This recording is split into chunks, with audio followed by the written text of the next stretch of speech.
Olá, eu sou a Denise Medrado, nutricionista.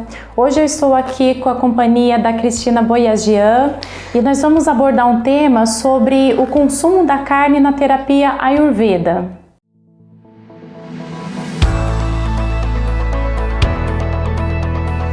Algumas pessoas acham, eles têm dúvidas sobre a questão da alimentação ayurvédica, se ela é vegana ou vegetariana. Você pode explicar pra gente?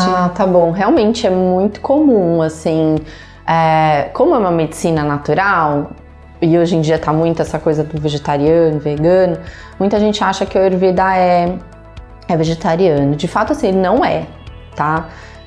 Existem algumas recomendações do Ayurveda para o consumo de carne, né? De carne, de frango, carne de boi, enfim, frango, peixe. Mas, para a maioria das pessoas, o consumo desses alimentos não é bom. E aí eu vou explicar por quê. Esses alimentos, eles têm uma exigência de digestão maior. Então ele exige do nosso corpo muito mais, né, da nossa capacidade digestiva para que ele realmente seja digerido e absorvido adequadamente pelo nosso corpo. E o Ayurveda fala que a nossa saúde e a doença, elas começam no sistema digestivo. Então, se a gente não cuida do sistema digestivo e não garante uma boa digestão de tudo que a gente come, a gente pode ter uma possibilidade de sobra de alimento dentro do nosso corpo, do intestino e tudo mais, que a gente não consegue absorver, né? O corpo não consegue assimilar aquilo como uma nutrição, né? Um nutriente. E isso acaba sobrando e nem sempre o corpo consegue eliminar tudo através das fezes, enfim. Isso pode começa a formar uma toxina no nosso corpo, né? E essa toxina é o primeiro passo para começar a surgir algumas doenças, né? Então, o problema da carne, e aí quando eu falar carne, vamos pensar toda a parte, proteína animal, tá bom? Peixe, frango, carne de porco, carne de boi, toda proteína animal, né? São mais difíceis de digerir. Então você precisa ter uma capacidade digestiva muito boa, né?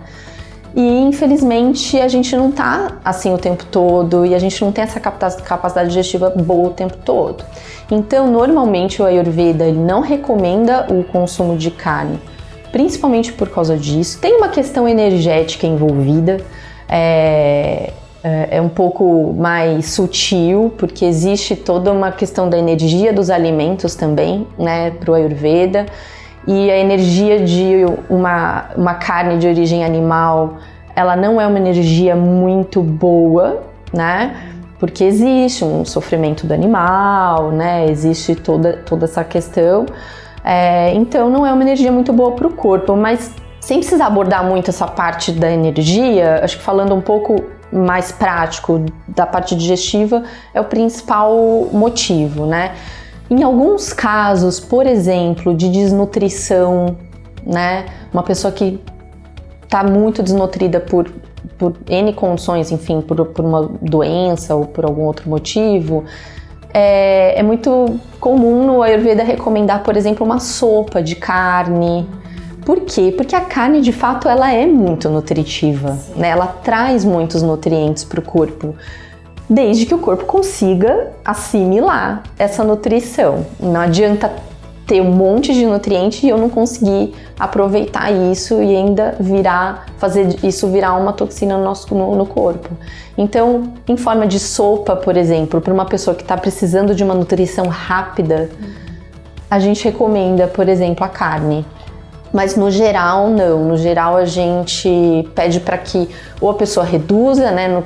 Quem não quiser eliminar a carne, que a pessoa reduza o consumo de carne o máximo possível e priorize o consumo de carne no horário do almoço, porque é o horário que a gente está com a nossa capacidade digestiva mais forte. Tá? E é interessante assim, ver a sua explicação, porque eu como nutricionista, igual você falou, dependendo da desnutrição, entra com a proteína. A proteína, a carne, ela é rica em zinco, em B12, em ferro, só que por outro lado ela tem a gordura saturada, né? E ela também tem o ácido araquidônico, que ele é assim extremamente inflamatório para as nossas células. Então, aí você vê a ligação da medicina ayurvédica, né, com a nutrição. É então, muito legal ver essa relação. Isso, eu brinco que uma coisa comprova a outra, né? Da mesma forma que a nutrição, a medicina moderna, né, que a gente chama, comprova muitas coisas do Ayurveda. O Ayurveda também comprova muitas coisas que estão sendo descobertas agora. Eu falo, né, o Ayurveda tem 5.000 anos, e aí a gente vai olhar lá nos textos clássicos do Ayurveda falando sobre a relação do nosso intestino com a nossa mente, com o nosso cérebro, há 5.000 anos atrás. É uma coisa que a medicina está trazendo agora, porque tem outro método, né, tem comprovações, tem estudos, tem outras formas. Mas eu acho que é uma via realmente de mão dupla, de um apoiar o outro nesse sentido. Então eu gosto muito dessa associação, né? Faz todo sentido. Se vocês gostaram desse vídeo, deixa seu like, se inscreva no canal para receber as próximas notificações. Caso tenham dúvida, deixe seus comentários. Até o próximo vídeo.